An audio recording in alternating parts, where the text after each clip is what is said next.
Chapter 3.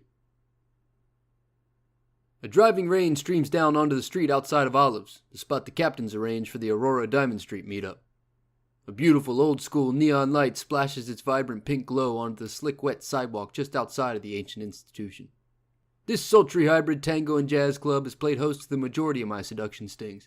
It's a perfect venue for any sensual rendezvous. When people hear jazz, they're game to fuck. When people tango together, they're basically signing a fucking contract right there on the dance floor.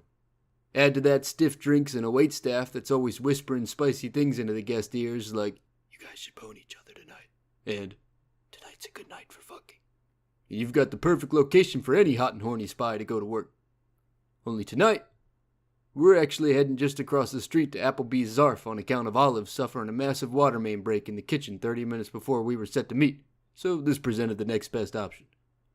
Unfortunately, I was already dressed in my Olive's attire, so I just have to roll into half-price appetizers at Applebee's Zarf a tad overdressed. I look damn good tonight. Because when I'm called on for some of the most elite and dangerous jobs, what I wear and how I look might as well be my weapon. For tonight, for Aurora, for the beauty I saw in that PowerPoint presentation, I'm pulling out all the stops. A tight mesh button-up screams for mercy as it stretches across my massive chest. I chose it because mesh always does the trick, but also because I knew it would be imperative to showcase one of my more subtle assets. My powerful, assertive, perfectly sized like collectible limited edition Running Bull $50 coin nipples. For pants, that choice was easy. Absurdly thin white linen slacks that leave absolutely nothing to the imagination. And I do mean that. You can 100% see my entire cock and balls through this material, and I've been stopped countless times by shitty street cops in the past with these bad boys on for indecent exposure. I just show them my cobalt badge and they back the hell down. My shoes are made of a rare Italian leather I had handmade for me within the ancient castle walls of the quaint Tuscan city of Pienza. Once there on vacation, I sought out the city's prized leather worker and held him at knife point and forced him to craft my perfect shoes all night long until they were exactly to my liking. As it turns out, I could have paid him a fairly reasonable price in euros for the shoes, but I went the gun to the head route and it really worked out just fine for me. And for my underwear? You'd have to ask my mother, because I haven't worn that shit since I was in elementary school, and I don't plan on ever going back. As I walk through the rain towards the front door to Applebee's Zarf, I'm thinking about two things and two things only. One, what the hell is rain anyway? And two, could this beauty I saw in a picture really be this ravishing in person? But that second thought really starts to take a back seat while I'm walking and really grinding my gears on this rain thing. I mean, man, rain's weird, huh? Rain really makes me mad, too. Really mad. I don't like being wet, unless it's on purpose. Unless I'm choosing to land a perfect 10 swan dive off the high platform at the community pool in front of a horde of babes that didn't know I was an Olympic-level diver back in college. Then I love to get wet. I love to get them wet. I love that me getting wet gets them wet. I'm talking about my diving ability making their pussies wet, you know? But that's not regular outdoor rain, I don't think. I think it's vagina rain. Awesome rain. Either way, I'm nearly at the front door when I get a message through my IntelliLink mind chip from Kate that reads, "I'm in position." When she says position, my mind instantly goes to sex, and I think of all the coolest positions I could be in with her. Jackhammer being the coolest, and stand-up 69 being the second coolest, but I remind myself that she's a lesbian. Kate's just doing her part of the job, what she's here for. She's lookout, deep undercover, carrying a bevy of weapons and poisons to kill the target and anyone else who interferes should things go south. Kate loves to hold that over my head. She thinks she's better because she's the combat agent, the highly trained killer there to clean up my mess. But I always remind her that I get paid by the federal government to have sex with babes, and that usually shuts her up for a bit. After I pass through the front doors to Applebee's Zarf, I scan the room. I hear noise everywhere like the place is packed, but to me, it looks almost entirely empty. That's because I've rewired my brain to quite literally erase all ugly people from my vision on cue when I need to focus. So it's no surprise that the interior of this low-class family dining shithole was scrubbed spotlessly clean by my mind's ugly eraser. I do, however, locate Kate in the back booth keeping tabs on me and the situation. But because we're undercover spies, I have to keep cool and make it seem like we don't know each other. I don't say hello to her. I just wave both hands in the air and jump up and down and stomp my feet and make high-pitched yipping noises and pick up giant pint glasses from the table in front of me and smash them into the wall one by one until she looks in my direction. Then, I do that vagina symbol thing to her, where you make your vagina with your fingers and put it up to your mouth and stick your tongue through it. She places a large newspaper in front of her face, no doubt hiding an uproarious laugh. But I snap back into focus like the super spy that I am. I glance across the loud, but, again, almost entirely empty to me restaurant until I spot an absolute vision seated at the bar. Aurora. She's even more breathtaking in person. I suck in a sharp, involuntary inhale coaxed out by her unwavering beauty. Like the noise one would make when a high-ranking member of Swedish Parliament in your bedding surprises you with a perfectly chilled ice cube applied directly to your anus right before orgasm. It's a standard noise we've all experienced. I try to compose myself before walking her way, but there's something about her blinding white hair sparkling under the bar lights that stops me in my tracks. I freeze dead in the middle of the bustling restaurant aisles. We're talking 1 foot still in the air as it was on its way down, and arms stuck stiff in their once swinging motions. I'm like one of those robot guys in Times Square, totally paralyzed. Is everything okay, sir? An invisible waiter presumably says to me. Shut the fuck up, sport, I say to him, still frozen. I'm fine. He doesn't say anything else, so I assume he walked off. I can't see him. I focus hard on coming out of my cryogenic state and remind myself that I'm Fold Tan Guy. If she happened to look my way during any of this weird display I've put on ever since I've arrived, she'd enter a zombie state too. That completely rational self-confidence unthaws me and I approach the white-haired busted beauty. Finally reaching the bar stool beside her, I have to remind myself of one thing before I get too transfixed. She's here to kill the president. Don't forget that, I think. Pardon? She turns and says through a thick cloud of cigarette smoke. Fuck. I did that thing again, where I thought something super private and said it out loud.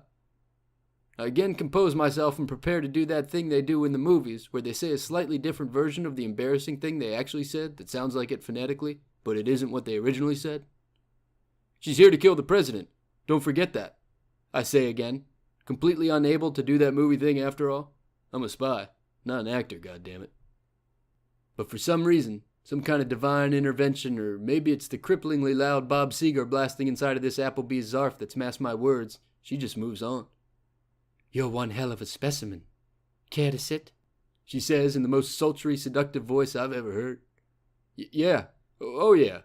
I say back to her in a calm and cool way that's not nervous at all. Gonna sit down now, ma'am. That's definitely what I'm gonna do. I say coolly as I sit down beside her. That was cool. There's a long pause before anyone says anything, but I just stare at her and size her up like your family dog watching every move you make with a slice of pizza in your hand. The pictures in the across Applebee's looks at her were ravishing. Being this close is simply too much. Between her scrumptiously voluptuous but somehow absurdly toned body, CGI perfect face, and aforementioned angelic locks, it's what I imagine people must feel like when they sit beside that Van Gogh painting of the stars hanging over Dracula's castle in Transylvania. You know the one.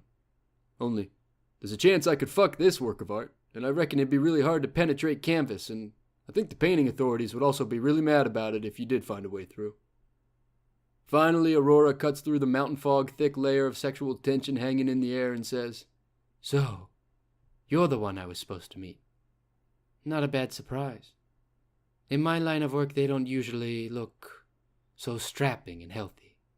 She finishes, as she takes a swig of her martini while I try to fathom what an Applebee's Zarf martini would even taste like. I'm the guy, I say. I'm the man you need, I tell her, knowing the captain has set up some sort of backstory as to who she thinks I am and why we're meeting, but I didn't read it. I never do. What's your name? Or should I just call you Guy? She lets out in a seductive purr. My name? I stumble, trying to find an answer because I can't give her my real one since I'm a spy. My name's Tort Chortwall, I tell her on the fly. A perfectly normal, totally improvised real name that I just made up right now because I never think of a fake one beforehand. I'm too pro for that. Tort Chortwall, she says pensively, blowing another cloud of smoke from her long, black, fancy wooden cigarette. Sensual, she finishes. I wasn't at all prepared for how hot it would be to hear a woman who sounds like a spooky Halloween decoration of a witch on low batteries, but damn is it sexy. That's right, I'm Tort, I say. What's your name? What do you do? I ask her, not at all rushing it, still super cool, you guys. Oh, Tort. Where I'm from, it's not polite to ask a lady about herself before you buy her a drink and a bite to eat. I blush. She's right. That was rude. I'm Tort Chortwall after all. Who am I if not a beacon of chivalry and custom? You're so damn right. I apologize. I say to her as she smiles. I'm back. As the bartender walks by, I stand up and grab him by the throat. I yank him in closely and tighten my grip as he begins to turn white and a spot of blood starts to pour from his neck. We'll have 2 artisan alcoholic drinks and a tasting menu of your exotic meats and cheeses now, I say to the punk before releasing my death grip. I send the bartender scurrying for our drinks and our menu before I turn to Aurora. She smiles, stunned by how cool it was that I just assaulted this minimum wage fuckhead. She finishes her martini, runs a finger through her perfect white hair, and gently brushes my leg under the bar with her own. Just feeling her touch is so overwhelming, I can hardly keep from coming right here on the spot. A bit later, the bar before us is littered with empty drinks and dirty plates. We've pounded countless alcoholic beverages. At least I know I have. She's still working on her first, but I'm a real deal spy, so I have to keep up the illusion that I'm just some average Joe here to sell her some launch codes or something like that. I've hardly talked at all on account of 2 things. I stumble and choke on my words whenever I look into her enrapturing eyes as she playfully rubs her leg onto my own, and 2, we've really been housing our surprisingly delicious Applebee's Zarf platter courtesy of the United States government. So far, I've crushed half their menu. For starters, I had the double cheese jalapeno poppers and the quadruple queso loaded nachos. Washed those down with a tray of mozzarella sticks as we waited on our main course. Mine? I wolfed down a bloody rare Munster cheese monster bacon boy with a side of cheddar fries. As I'm now looking over all my empty plates and relaying this information to you guys, I'm just remembering something. I'm deathly allergic to cheese. Between my nerves and booziness, I'd somehow forgot this vital part of my makeup that's been with me since I was a boy, and I had everything with cheese on it from the Applebee's Zarf menu. I gulp as I listen to Aurora as she's in the middle of a story about her childhood, though I only catch the tail end. And that's how I ended up with no sense of smell at all, she finishes. I smile and nod as a massive bead of sweat drops from my forehead down to my lips, and I look nervously towards the bathroom. Is everything okay, Tort? She asks. Who the fuck is Tort? Are you cheating on me? I snap back before remembering it's my fake name for tonight. Yeah, for sure. That's a crazy story. Wow, I'm blown away by it, by your story. I listened to every word of it, a really good story. I smoothly recover. Oh, she smiles. That's sweet. At least I think that's what she says. My cheese allergy isn't your run-of-the-mill lactose intolerance. It's violent, and it's fast. The leakage is what always comes first. Like cola bursting from behind the cap on a shaken-up soda bottle. It's simply too much for my asshole to contain. I feel the hot bio soup escaping my control and realize it's too damn late to do anything now. I've just got to weather the storm. I suck the relentless, persistent farts back into my asshole as if I'm some sort of vacuum cleaner that sucks in farts instead of whatever those things normally do. The farts wage their best effort, but with this beauty before me, I bring my A-game right back.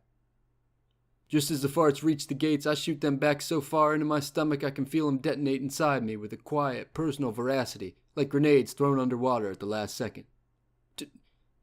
Tell me something else cool, I say uncomfortably. Go! Just go and tell me a long story about yourself, I say as I buy time while she launches into another tale about her childhood or some shit. Sweat now streams down my face as I can do nothing about the leakage at this point. It's not just me suffering this shitstorm now. With my focus broken, the uglies have reappeared in my world, and I watch as they all gag and look around trying to find the septic source amongst them. Servers rush to the back, patrons put down their meals and stream out. It's a fucking war zone. All I can think now is how lucky I am that this perfect woman has but one flaw, no sense of smell. She continues her boring story like nothing's happening at all. I nod and smile and yank at my mesh collar as she goes on. But I've done all I can to hold back my brown dam from bursting when a fully intact, if now a bit chocolatey jalapeno popper rolls down my pant leg and onto the floor beside us. Right as Aurora begins to look down, I kick the fecal football across the Applebee's with such force that it gets airborne and strikes a newborn baby over in a booth in the corner right between his eyes. This sends the entire place into a fucking uproar, a full-on riot. Turns out, it's also exactly what I needed to get the hell out of here. Scared, Aurora looks to me for guidance in this moment, as the Applebee's descends into a shit-filled hellscape. Hey, do you want to get out of here? It's getting crazy, and I've got a hotel just across the way, she says. 100%, I say to her. We stand and I realize that my see-through white pants are entirely covered in shit at this point. I realize that because over in her booth, Kate's holding up a sign that says, "Fold, look over here, your pants are covered in shit. You need to change before sealing the deal." Luckily, I read between the lines in her code that she leaves for me. She knows I'm capable of deciphering such a message. I'm a spy, after all. "Do you like his pants?" I ask Aurora, gesturing to the bartender vomiting in front of us. "Sure, I guess. They're fine." "Then I'm going to take 'em," I say to her as I shuffle towards the bartender, always keeping my shitty ass pointed away from the beautiful woman so she can't tell I shit myself. I load up and knock the bartender out so cold that I think he's actually maybe dead. I dehumanize him even further and strip him in the middle of the rioting restaurant and slyly slide on the new pants behind the bar without showing Aurora any of the goods. Those are for later. I wink at her and say, "Let's get the hell out of here," as we make our way through the bedlam to the front door. It's just a few minutes later and we're walking the hallways of Aurora's posh 5-star hotel. I can hardly speak. I've got so much anticipation on account that we're gonna fuck and she's hot. But also because I think I still have a job to do, and I think she wanted to take out the president or something. It's my job to find out more about that. But it's hard to focus as her ass bounces up and down in her tight leather pants as she heads forward. I watch as each ass cheek seems to move up and down as if they're caught in zero gravity, almost in slow motion. I'm not sure if it's the hypnotic nature of her booty, the booze, or the amount of vital fluids I've expelled from my body tonight, but I begin to go a bit hazy as I stare into that ass. Bounce, bounce. The cheeks move as she walks forward. A long, thin strip of drool begins to crawl out of my mouth as the sides of my vision start to go starry, and then close in on me like a camera constricting its focus. Just as she reaches into her back pocket for her room key, my mind camera begins to go completely blank, and I'm left seeing nothing but absolute darkness as my lights go entirely out. I wake up to the blinding light of the afternoon sun scorching through the shades. I snap to, only to find myself entirely naked in bed. Cool. I must have fucked. Only, maybe it's not so cool, because I'm alone, and I don't remember a damn thing after staring at Aurora's ass on the way to the hotel. I know I had a few drinks, but I definitely wasn't blackout drunk. And I'd hate to think we did the dirty and I can't remember a lick of it. That's like the old saying, does a tree fall in the woods when there's not woods? Only, in this case, it's, does a tree fuck if there's no other trees around to watch it fuck? As I try to get my bearings, a splitting headache shoots through what must be my head. Then, I hear it. A faint, ultralight beeping that almost seems to be coming from within rather than without. Like the subtle bleep on a digital watch, but it's not coming from another room. It's right near me. I listen and try to track down the sound. It's not beneath my pillows, not under the sheets, it's not on the bedside table. I stand, completely naked, so my huge cock hangs low to the ground because it's huge, guys listening, and girls. It's very huge. Don't worry about that. I go completely silent as I try to track down the noise, and it hits me. This ticking isn't in the room. It's in me. I look down my chest and my waist before getting all the way down to my cock and balls. I focus my ear towards my nether region when I notice a faint red light pulsing from inside my scrotum. The dull red light shines brighter with each muffled beep. They're in total unison. Beep, beep, beep. My ballsack rings, as if Rudolph is sounding off an SOS signal from within my boys. I'm confused, because even though I've had a lot of weird things on my dick and balls after waking up naked, I've never had anything like this. I look over to the foot of the bed to find an ornate scroll tied with a red ribbon around it. I grab the scroll and rip the ribbon off before unwinding the paper. In perfect, Old English-looking handwritten font, a note reads, "Good morning, Tort. Or should I say, Fold, Tan Guy. I'm sorry I had to call it a bit early last night. I surely hope you'll accept my shiny new gift as an apology." I read as I look down to my ballsack. Maybe that's the gift we're referencing? Doesn't seem like a gift yet to me. Seems super inconvenient, but I continue, hoping it's still actually a really cool gift inside my balls. "And if you haven't put two and two together yet, let me help you out by just saying this. I'd be careful down there, or else you're in for a whole new kind of blowjob." It's signed, Aurora Diamond Street. I gasp and collapse to the bed, absolutely floored. I mean, how cool is it that this woman is promising the blowjob of my life? Or, at least I thought that's what she was saying in this note until I found the postscript. "P.S. In case you're not getting the reference, I've placed explosives inside your scrotum and have the detonator at my ready should you do anything foolish." Don't say a word to anybody. I'll be in touch soon. I have a feeling it's going to be a pleasure doing business with you. The letter finishes as I now understand how whack this is, that I've got explosives in my balls and there's no blowjob after all. I put the scroll down and take a seat at the foot of the bed. I place my head in my hands and try to make sense of what the hell's going on as my ball beeping permeates the silent hotel room. Beep. Beep. Beep. My balls beep as I try to figure out just what the fuck I've gotten myself into this time.